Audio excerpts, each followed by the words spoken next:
Online science class में आपका स्वागत है। प्रिय विद्यार्थियों, आप पढ़ रहे थे विशिष्ट प्रतिरोध या प्रतिरोधकता। विशिष्ट प्रतिरोध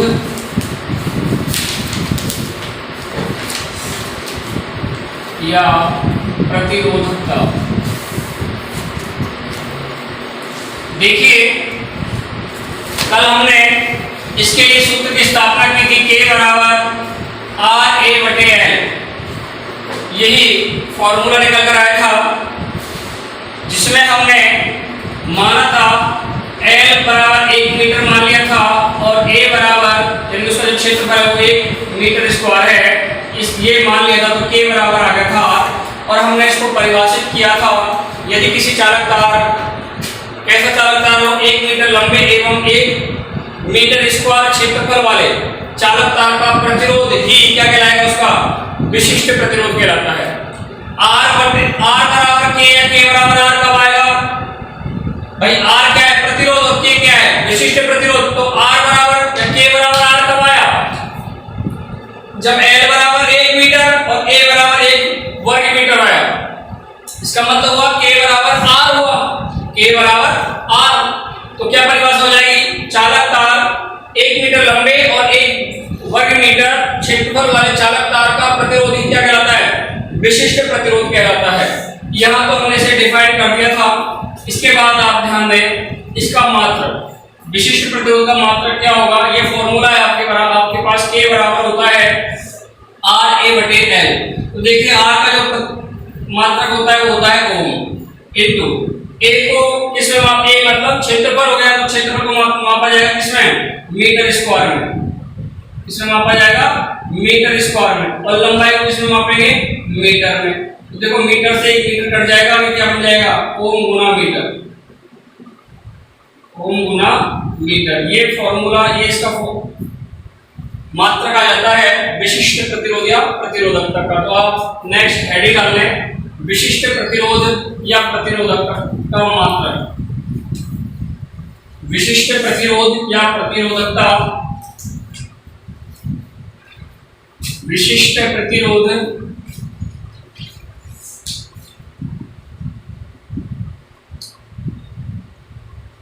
या प्रतिरोधकता। प्रतिरोधकता का मात्रक। विशिष्ट प्रतिरोध या प्रतिरोधकता का मात्रक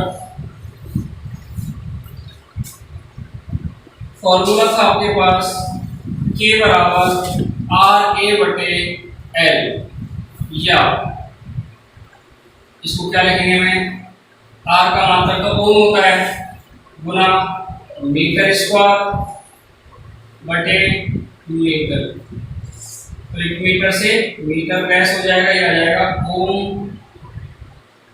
गुना मीटर, या क्या लिख सकते हो आप? M into N. ये आपका विशिष्ट प्रतिरोध का मात्रक आ जाता है। ये उतार लीजिएगा, K बराबर RA/L, या R का जो मात्रक है, R मतलब प्रतिरोध होता है, प्रतिरोध का मात्रक जो होता है वो होता है ओम गुना मीटर स्क्वायर, क्योंकि क्षेत्रफल है, क्षेत्रफल को मीटर स्क्वायर में मापा जाएगा, और लंबाई को मापेंगे मीटर में। 1 मीटर से मीटर को लेस कर देंगे तो आ जाएगा ओम गुना मीटर। इसको इस तरह से आप प्रदर्शित कर सकते हैं। ओम का प्रतीक है ये, और ये एम मीटर, ओम गुना मीटर।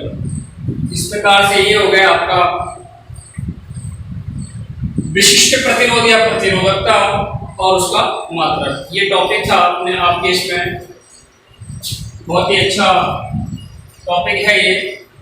इसके बाद जो नेक्स्ट है वो है प्रतिरोध की निर्भरता वाला टॉपिक चल रहा था हमारा, और 2 कारकों पर निर्भरता को हमने पढ़ लिया था। पहला था लंबाई पर और दूसरा था अनुप्रस्थ काट के क्षेत्रफल पर। तीसरा है ताप पर निर्भरता, प्रतिरोध की ताप पर निर्भरता। थर्ड पॉइंट होगा प्रतिरोध की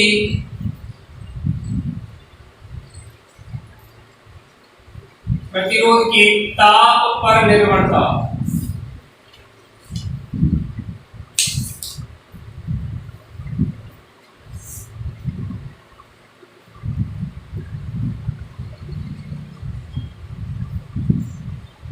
प्रतिरोध की ताप पर निर्भरता।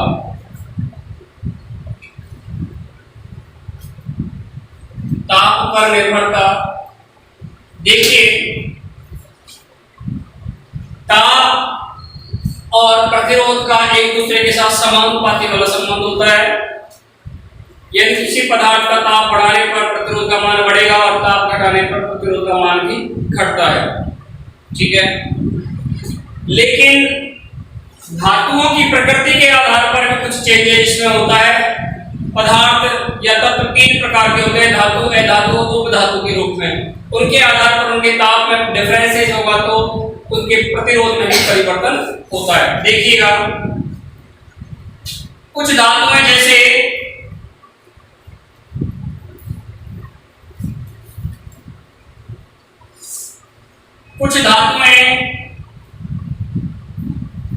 जैसे चांदी, तांबा व सोना। चांदी, तांबा व सोना, आप सब जानते हैं चांदी विद्युत का सबसे ज्यादा चालक होता है, विद्युत का सर्वाधिक चालक होता है चांदी। चांदी, तांबा व सोना आदि का ताप बढ़ाने पर, आदि का ताप बढ़ाने पर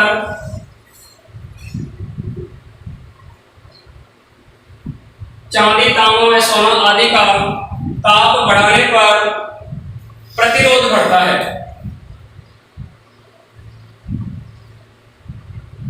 प्रतिरोध भी बढ़ता है। चांदी, तांबा और सोना आदि का यदि ताप बढ़ाते हैं तो प्रतिरोध का मान भी बढ़ता है। कुछ मिश्र धातुएं होती हैं, कुछ मिश्र धातुएं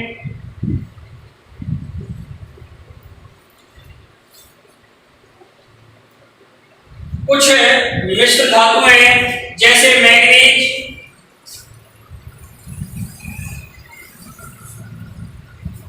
कुछ मिश्र धातुएं जैसे मैंगनीज और कांस्टेंट,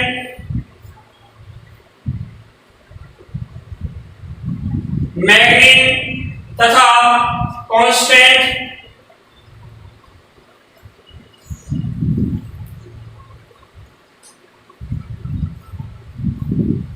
कांस्टेंट का प्रतिरोध ताप परिवर्तन के साथ, का प्रतिरोध ताप परिवर्तन के साथ मिश्र धातु मैंगनीज तथा कांस्टेंट का जो प्रतिरोध है वो ताप परिवर्तन के साथ बहुत कम परिवर्तित होता है।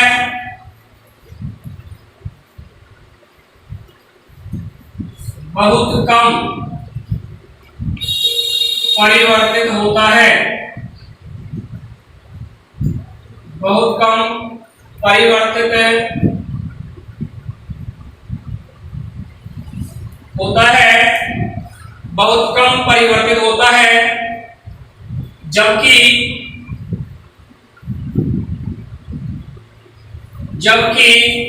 कुछ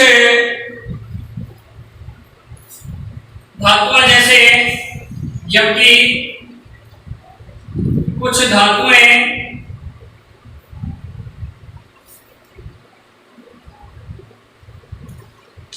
जैसे सिलिकॉन व जर्मेनियम,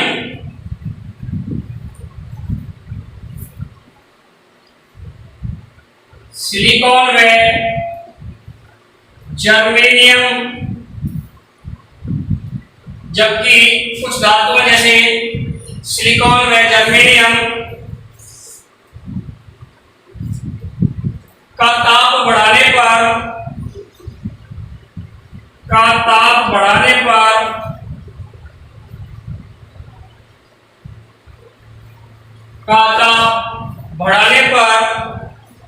प्रतिरोध घटता है, प्रतिरोध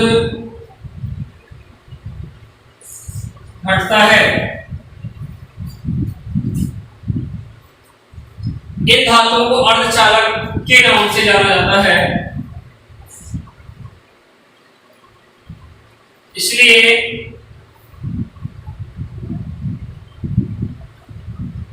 इन धातुओं को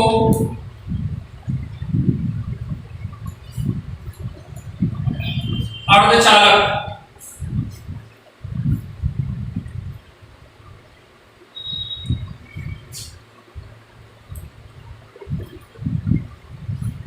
इसलिए इन धातुओं को अर्धचालक कहते हैं।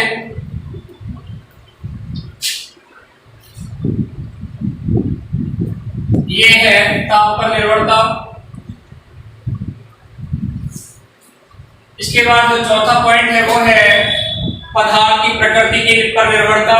तो देखिएगा, पदार्थ की प्रकृति से मतलब होता है पदार्थ की जो प्रकृति है, चौथा पॉइंट है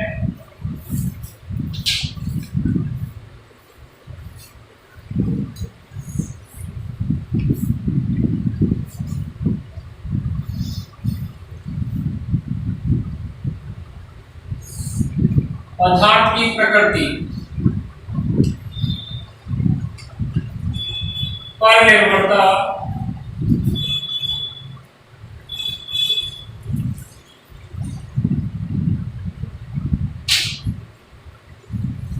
पदार्थ की प्रकृति पर निर्भरता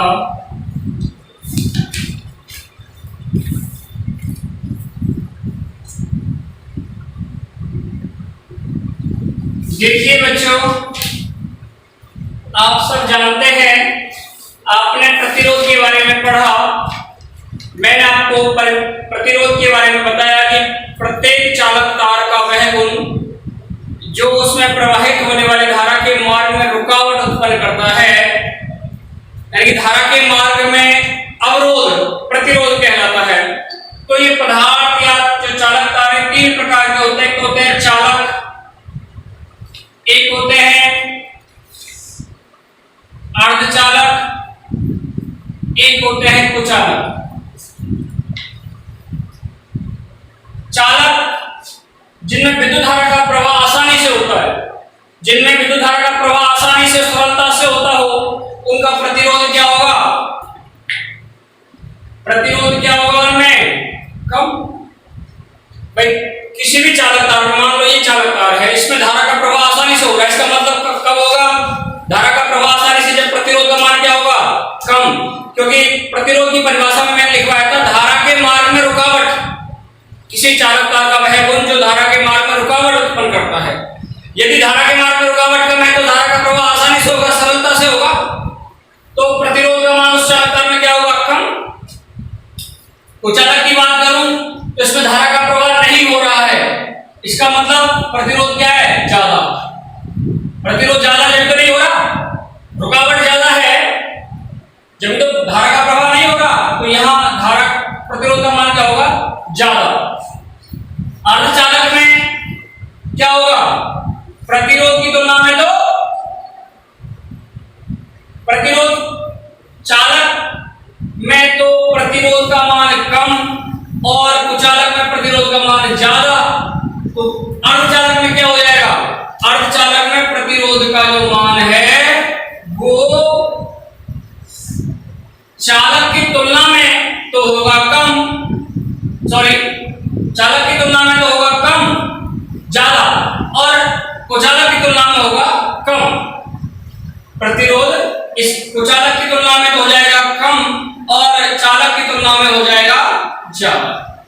ये होगा, ये अर्धचालक होते हैं। जैसे जर्मेनियम और सिलिकॉन के बारे में हमने भी बताया, ये अर्धचालक हैं। चालक, अर्धचालक और कुचालक तीन प्रकार के पदार्थ हुए।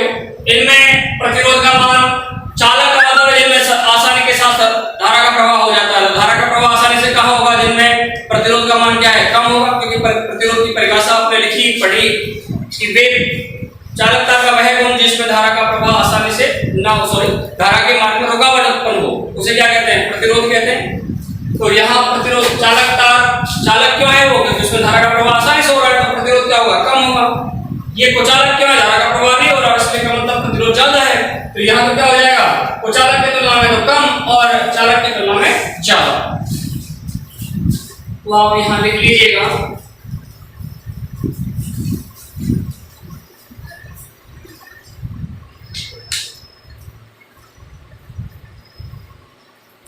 चांदी तांबा व सोना,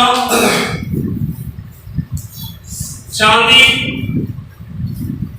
तांबा व सोना, चांदी तांबा व सोना, सोना व एल्युमिनियम, चांदी सोना व एल्युमिनियम, एल्युमिनियम, चांदी तांबा सोना व एल्युमिनियम पदार्थ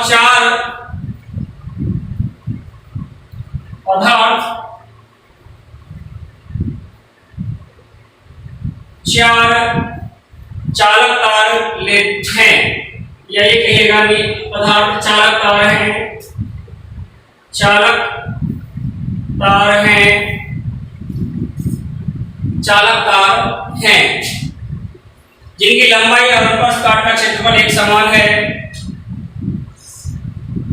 जिनकी लंबाई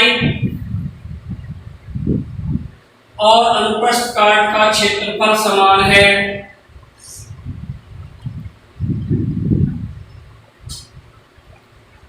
अनुप्रस्थ काट का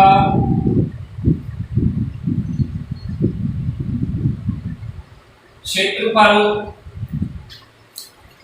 एक समान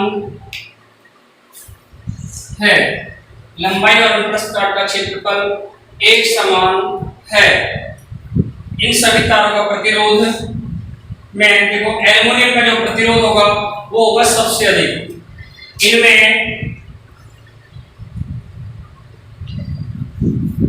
एल्युमिनियम देखो जिसमें धारा का प्रभाव कम होगा उसका प्रतिरोध ज्यादा होता है, क्योंकि धारा के मार्ग में रुकावट है प्रतिरोध। जिसमें धारा का प्रभाव कम उसमें प्रतिरोध का मान ज्यादा। तो इनमें जो एल्युमिनियम है उसका प्रतिरोध सबसे अधिक होगा। इनमें एल्युमिनियम का प्रतिरोध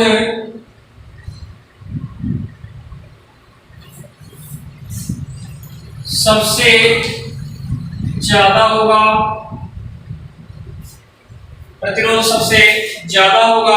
वह चांदी का प्रतिरोध सबसे कम होगा, वह चांदी का प्रतिरोध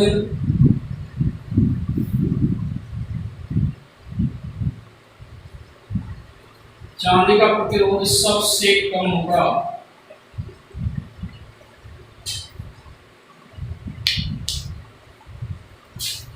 जिसमें धारा का प्रवाह ज्यादा उसका प्रतिरोध कम, और जिसमें धारा का प्रवाह कम उसमें प्रतिरोध का मान ज्यादा।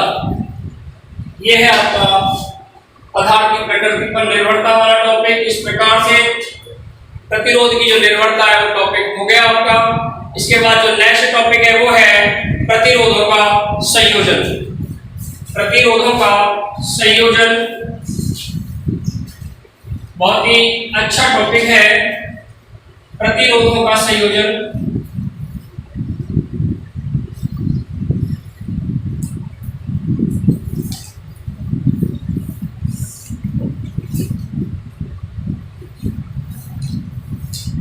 प्रतिरोधों का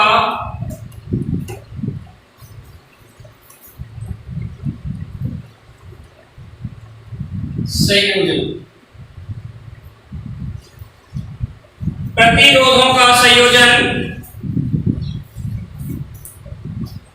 देखिएगा। ये टॉपिक अपने आप में बहुत ही महत्वपूर्ण टॉपिक है। बोर्ड एग्जाम के अंतर्गत इस टॉपिक से या तो न्यूमेरिकल या फिर इसमें सूत्र की स्थापना के बारे में पूछा जाता है। तो प्रिय विद्यार्थियों, सबसे पहले तो हमें यह पता होना चाहिए कि प्रतिरोधों का संयोजन कितने प्रकार का होता है। तो हम यहां लिखेंगे प्रतिरोधों का संयोजन निम्न दो प्रकार का होता है। प्रतिरोधों का संयोजन निम्न दो प्रकार से होता है, या दो प्रकार का होता है, दो प्रकार से होता है।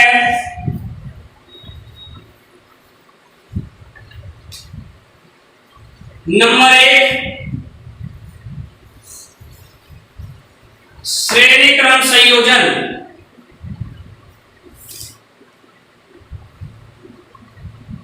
श्रेणी क्रम संयोजन, और नंबर 2 है समांतर क्रम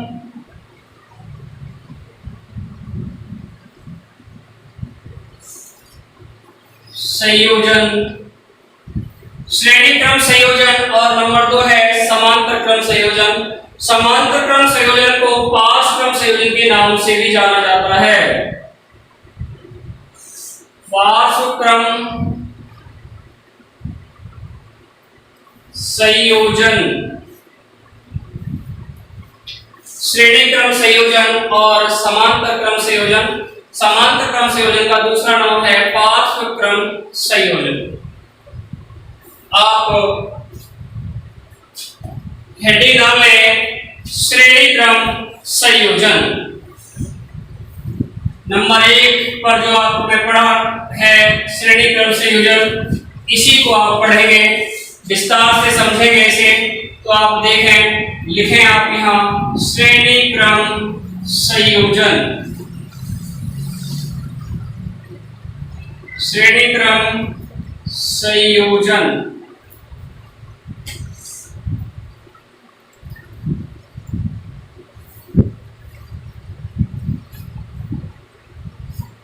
हम यहां 3 चालक तारों की कल्पना करते हैं। 3 चालक तारों की कल्पना करेंगे। मान लीजिएगा एक चालक तार तो येगा, इसका प्रतिरोध मैं R1 मान रहा हूं, क्योंकि ये पहला चालक तार है इसलिए इसका प्रतिरोध क्या मान लिया, R1। एक दूसरा चालक तार है ये वाला, इसका ये सिरा, ये दूसरा सिरा, ऐसे इसका पहला सिरा, ये इसका दूसरा सिरा। बाई द वे मान लो इसका प्रतिरोध R2 है। ऐसे एक तीसरा चालक तार है ये, इसका प्रतिरोध R3 मान लिया। इस चालक तार का ये पहला सिरा, ये इसका दूसरा सिरा। इस चालक तार का ये पहला सिरा, ये इसका दूसरा सिरा। इस चालक तार का ये पहला सिरा और ये इसका दूसरा सिरा। ये 3 चालक तार हैं। मैं यही आपको बता रहा था अभी कि हम 3 चालक तारों की कल्पना करते हैं। आपके मन मस्तिष्क में 3 चालक तार बस जाने चाहिए। पहला चालक तार है जिसके प्रतिरोध को मैंने R1 नाम दिया है, क्योंकि वो प्रथम चालक तार है इसलिए R1 प्रतिरोध मान लिया। दूसरे चालक तार के प्रतिरोध को हमने नाम दे दिया R2। तीसरे चालक तार के प्रतिरोध को नाम दे दिया R3। ठीक है, अब देखिएगा, अब आपको इन्हें संयोजित करना है। कैसे संयोजित कर रहा हूं मैं, देखो आप,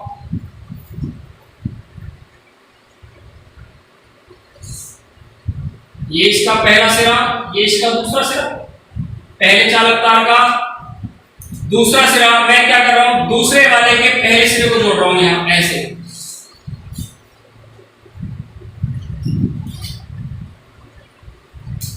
अब दूसरे के दूसरा, ये कौन सा सिरा हो गया दूसरे का दूसरा, इसके साथ में क्या कर रहा हूं, तीसरे के पहले को लाकर जोड़ रहा हूं मैं ऐसे।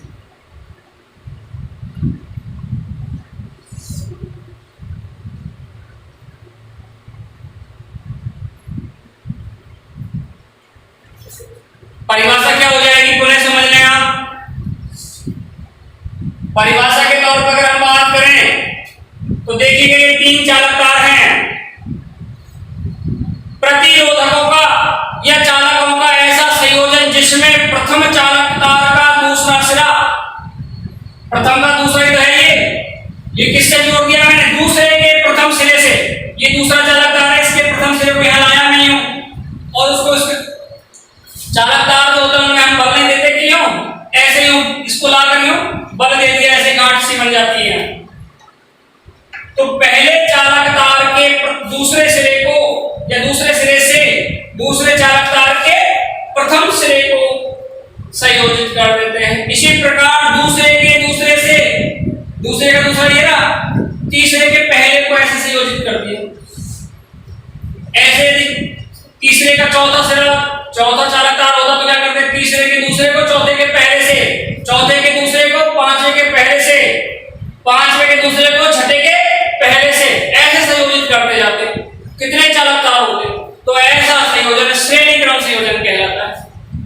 प्रतिरोधकों का या ये कहिएगा चालक तारों का ऐसा संयोजन जिसमें प्रथम चालक तार का दूसरा सिरा दूसरे चालक तार के पहले सिरे के साथ, इसको ऐसे जोड़ दिया यहाँ लाकर, ठीक है, और इसको यहाँ ले जाकर दूसरे के पहले के साथ इसका जोड़ दिया। तो पहले चालक तार का दूसरा सिरा दूसरे के पहले सिरे के साथ, दूसरे का दूसरा तीसरे के पहले सिरे के साथ संयोजित किया जाता है। ऐसा संयोजन श्रेणी क्रम संयोजन कहलाता है। ऐसा संयोजन क्या कहलाएगा? श्रेणी क्रम संयोजन कहलाता है। आप पहले इसका परिपथ चित्र बना लीजिएगा, फिर आप इसकी परिभाषा लिखेंगे। तो देखो, आप पहले आप परिपथ चित्र बनाएंगे, ध्यान दें आप।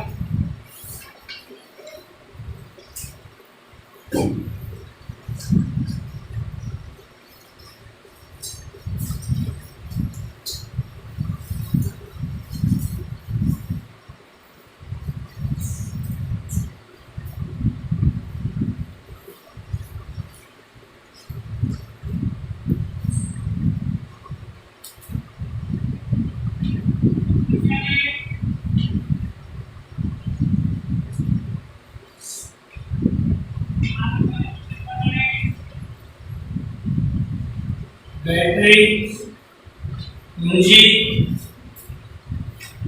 ये आपको में जोड़नी होती है।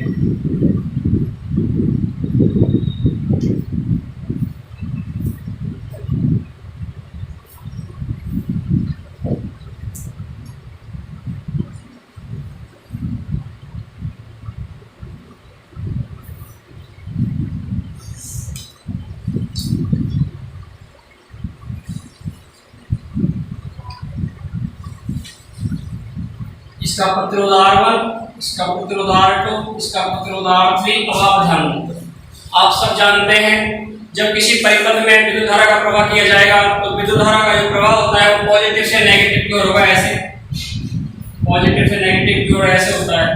बाय द वे, मान लो इसमें I मान की धारा का प्रवाह हो रहा है, कितनी मान की धारा जा रही है?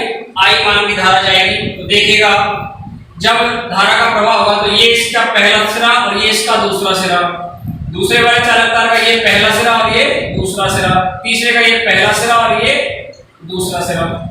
तो देखिएगा, आप सब जानते हैं जब चालक तार के सिरों के मध्य विद्युत धारा का प्रवाह होगा तो उसके सिरों के मध्य विभवांतर उत्पन्न हो जाता है। तो देखिएगा, यहाँ धारा का प्रवाह हो रहा है, I मान की धारा है, चालक तार R1 में I मान की धारा जाएगी, चालक तार R2 में भी I मान की धारा जाएगी, R3 में भी I मान की धारा जाएगी, और यहाँ आकर भी ये धारा क्या हो जाएगी? I मान की रहती है। इस तरह से धारा का प्रवाह होगा। लेकिन आप ध्यान दें, आप जब चालक तार R1 में धारा का प्रवाह होगा तो चालक तार के सिरों के मध्य विभवांतर उत्पन्न होगा, जिसको हम विभव मापी V1 से नोटेट कर लेते हैं। और ऐसे ही R2 के मध्य जो विभवांतर उत्पन्न होगा उसे विभव मापी V2 से नोटेट कर लेंगे। ऐसे ही यहाँ V3 से नोटेट कर लिया जाएगा। इस तरह से विद्युत धारा का प्रवाह होगा। अब आप अच्छे से समझ लें। अब आप देखिएगा, यहाँ जो इसकी मेन विशेषताएं हैं वो क्या है? देखिएगा, ये एक श्रेणी क्रम संयोजन का परिपथ है। इस परिपथ में आप नोट कीजिएगा, आपने क्या किया है? तीन चालक तार लिए थे, R1, R2 और R3। इनके मध्य इसमें बैटरी से जोड़ दिया, विद्युत धारा का प्रवाह किया।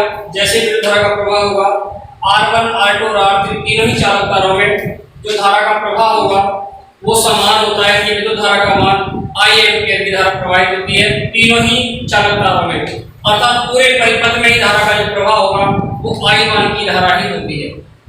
लेकिन आप सब जानते हैं, मैंने आपको विभव या विभवांतर वाला टॉपिक पढ़ाया था, तो मैंने आपको बताया था जब किसी चालक तार में विद्युत धारा का प्रवाह किया जाता है तो उत्पन्न आवेश को, या ये कहेगा एकांक धनावेश को एक बिंदु से दूसरे बिंदु तक ले जाने में किया गया कार्य विभवांतर कहलाता है। तो इसके जो दोनों बिंदु होते हैं चालक तार के, आप सब जानते हैं तीनों ही चालक तारों के प्रथम और द्वितीय बिंदु सबके अलग अलग हैं।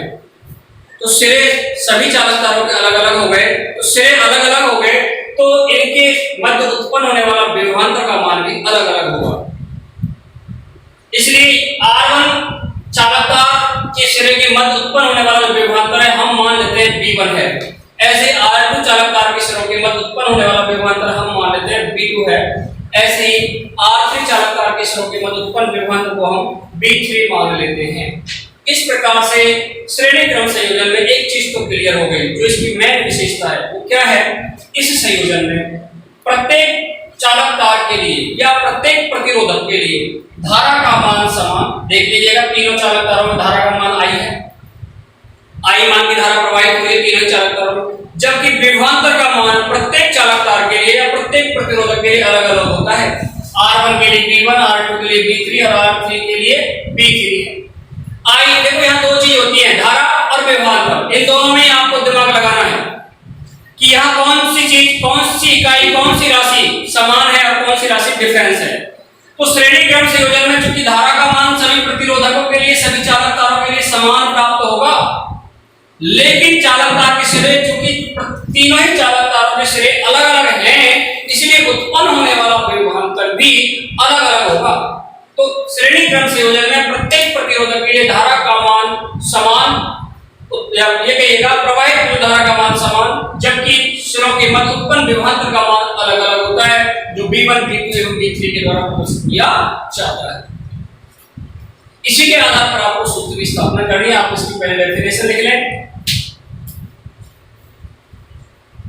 डेफिनेशन में आपको क्या लिखना है